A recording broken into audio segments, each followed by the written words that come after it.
Hindi na yung malikot. Ilalagay ko na ba to?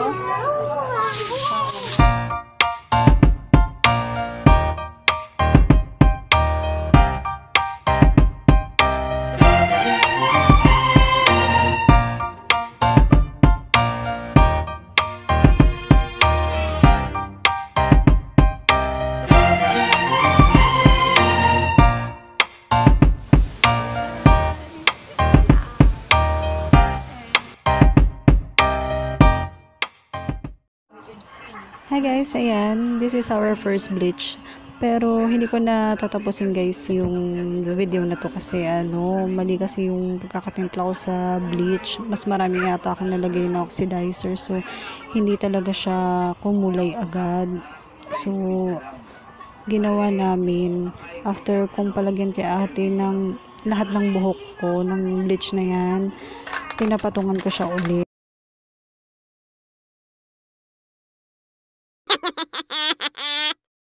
And guys, pinalagyan ko ulit sa ate ko kasi piling ko yung pinagdimpla namin, hindi madami yung oxidizer. So, yan, pinalagyan ko ulit sa kanya. Yung talagang bling-bling na talaga yung buhok ko.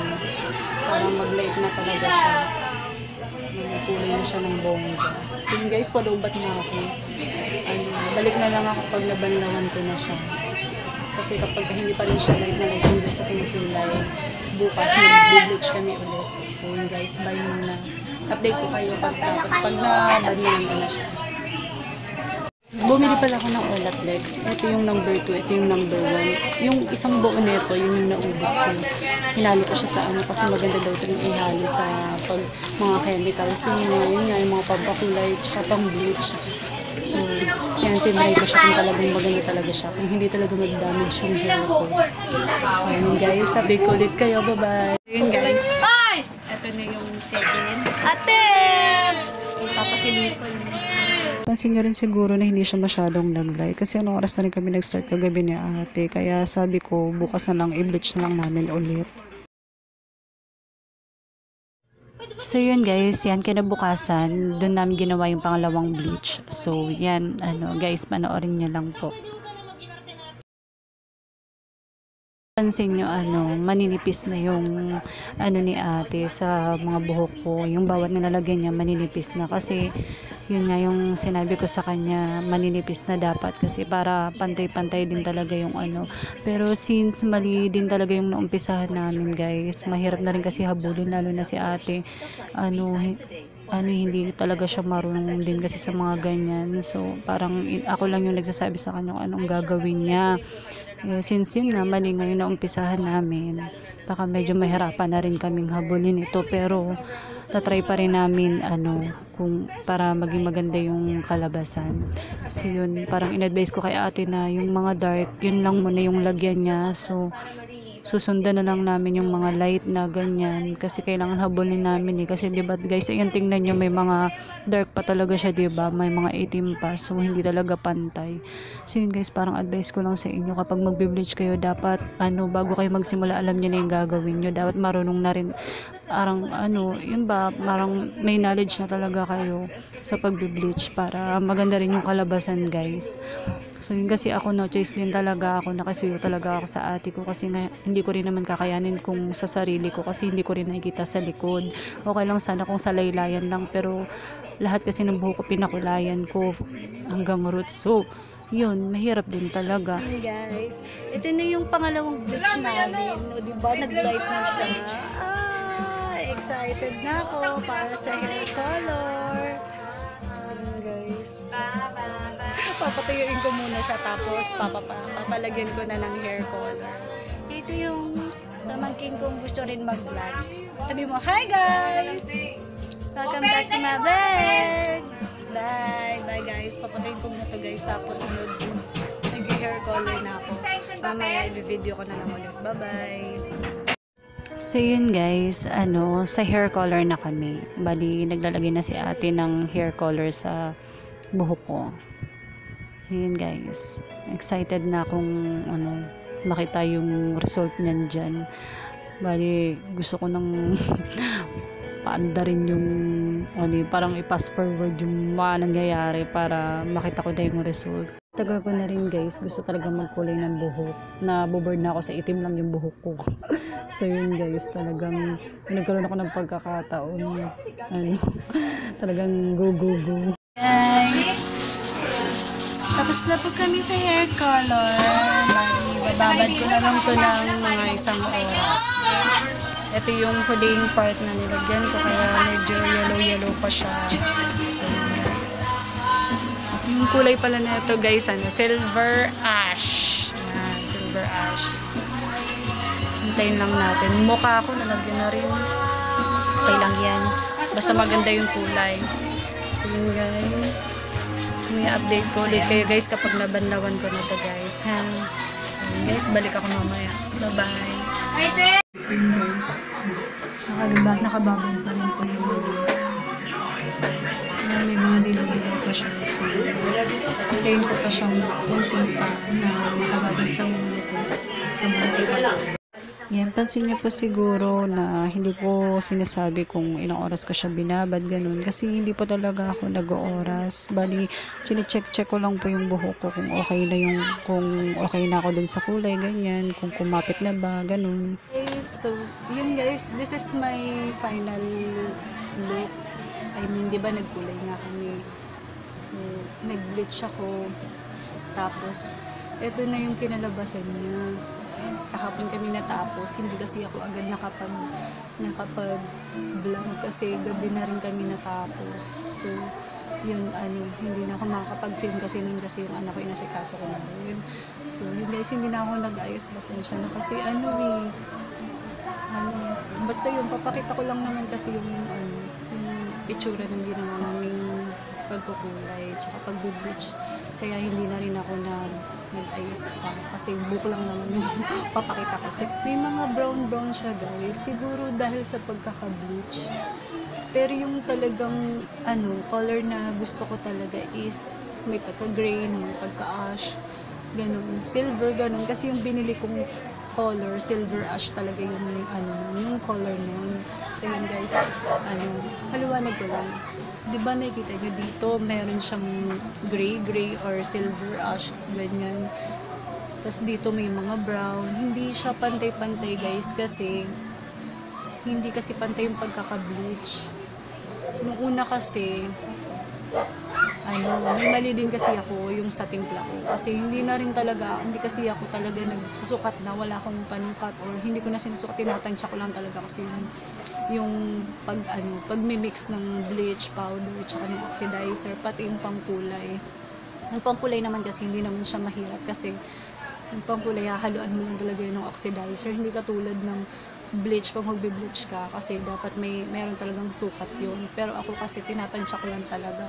Since ang tagal na rin kasi namin nung nagkulay kami nung kaibigan kong beding dati na nag-try kami mag-bleach, medyo matagal na talaga siya, taon na rin yung nakalipas. So, yun, hindi ko na rin siguro masyadong na dapat pala ganito karami yung ganyan. So, yun guys, ang ginawa ko, tinansya ko lang. So, yun, yung anak ko dito, halika na ko. So, yun, dyan ka lang, nakaupo ka lang dyan So, yun ang ginawa namin. Nung nag-bleach kami, si ate yung pinagawa ko, hindi naman siya talaga, nagkukulay-kulay ng buhok. So, it means hindi talaga siya marunong. Hindi katulad ko na nakapag-try na ako. Kahit pa paano, may natutunan na ako ganyan. So, yun, hindi pantay talaga. Pero okay lang naman kasi gusto ko rin talaga magkulay. Kasi parang boboard na ako sa buhok ng itim lang. Hindi ako mapakali na itim lang yung buhok ko. So yun guys, yan, di ba nakikita nyo may mga gray siya. Pero yung talagang binili kong pangkulay, ang kulay talaga ng silver ash. Eto kaya medyo brown siya sa pagkaka-bleach talaga yun guys. So dapat talaga, advice ko lang, hindi po ako hair expert, pero kahit paano nag-aaral po ako, nanonood ako, tapos tinatry ko sa sarili ko, tinatry ko sa iba, ganyan. Kasi dati, tinry kong i-bleach yung ate ko, tapos kinolor ko din siya, parang ganito yung kulay niya. Maganda yung pagkaka-bleach ko sa kanya kasi pantay talaga. Unlike dito sa buhok ko ngayon, iba-iba talaga, meron siyang gray, meron dark gray, tapos may brown, di ba? Pero hindi naman masyadong pangit yung itsura, kaya okay lang kasi hindi naman masyadong ano yung pagka-brown niya, hindi naman talagang patchy talaga na ano. Di ba? Medyo okay naman siya. So yun guys, hindi ko naman din masisising ate ko kasi nakisuyo naman din ako sa kanya. Hindi kasi kung ako kasi yung gagawa sa sarili ko, hindi ko makikita yung likod, baka hindi rin talaga siya magpantay. So yun guys, ano, pakita ko, yan, pinakita ko lang po kung ano yung kinalabasan yung ginawa niya, yung pag-bleach at pagkukulay. So yun guys, ayan siya. Yung bandang dito, kasi ito yung hinuli naming roots, diba? Tapos sa oras din talaga guys, wait lang. Sa oras din talaga guys, ano po, wait lang na, mamaya bubuksan ko yung TV ha, wait lang, tapusin ko lang pa na, ha, ganyan. So yun guys, sa pag-bleach din kasi talaga, tsaka sa pagkukulay, pag gusto nyo talaga magpaganda ng buhok ng ganito, yung kulay-kulay ng light talaga, ano siya, you need time talaga. Kailangan nyo ng mahaba oras. Kasi kung magmamadali kayo guys, hindi talaga maganda yung magiging result. Gaya nito. Kasi lagi ako nagmamadali. Iniisip ko lagi yung oras kasi may anak na ako. So lagi yung oras talaga iniisip ko na, hala, anong oras na ganito, ganyan, anong oras na kami nag-start. So talagang mahirap din talaga. Kaya, yun guys, kapag magaganito kayo, kailangan mahaba yung oras nyo, mahaba yung pasensya. Ganun yung gawin nyo. Magbigay kayo ng oras talaga, maglaan kayo ng oras, ng pasensya talaga, ng mahaba pasensya. Kasi matagal din kasi talaga to gawin. Gaya ng aking 2 beses ko to binleach.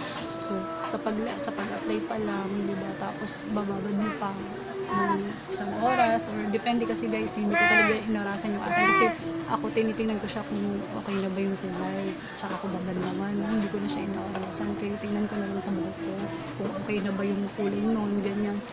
So yun guys, papakita ko sa inyo guys yung unang bleach ko, ito siya, diba medyo ano pa siya, parang orange siya, parang kalawang na ewan. Tapos yung pangalawang bleach ko naman guys, ito na yung lumabas. And medyo may pagka-mais-mais na siya. Tapos merong may part na rin na white na kasi yun talaga yung nababad talaga. So, yun. Tapos yung huli, yung color na nilagay ko, ito na yung lumabas. Ganito yung tsura niya guys kapag naka-plancha. Wait lang, wow! Opo. Ganito yung itsura niya guys kapag naka-plancha na. Tapos meron akong picture kanina na hindi pa siya naka-plancha. Ito naman siya. So, yun guys. Sa susunod kasi magpapakulay yung ate ko. So ako na yung gagawa niyo. So yun ipapakita ko sa inyo step by step. Tuturuan ko din kayo kung paano ko ginagawa talaga yung pag-color. Pero hindi po ako expert guys. Ako kasi may rig akong mag-explore since makapal yung buhok ko. Mahirap siyang masira ng mga chemical na yan. Pero syempre ako tinitingnan ko rin talaga guys yung buhok ko kung kaya pa or hindi. Kasi syempre ayoko rin naman maging kalbo guys. May mahubos yung buhok mo. Guys, this is my final look. And if you guys like it, please click the like button down below and the subscribe button. And then the bell button guys para updated po kayo sa mga bago kong videos na i-upload. So yun guys, eto hanggang dito na lang guys yung pag-share ko sa inyo ng pagkukulay ko ng buhok ko.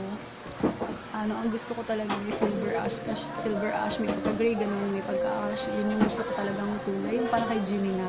So yun guys, hanggang dito na lang guys. See you on my next video. Bye!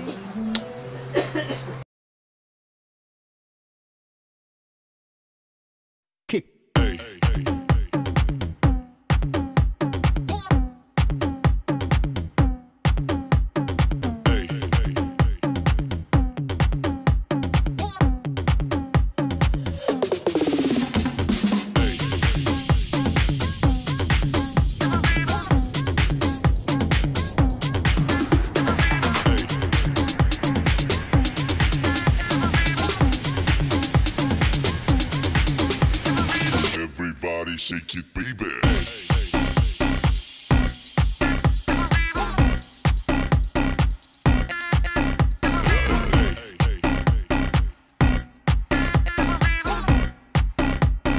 Everybody shake it, baby.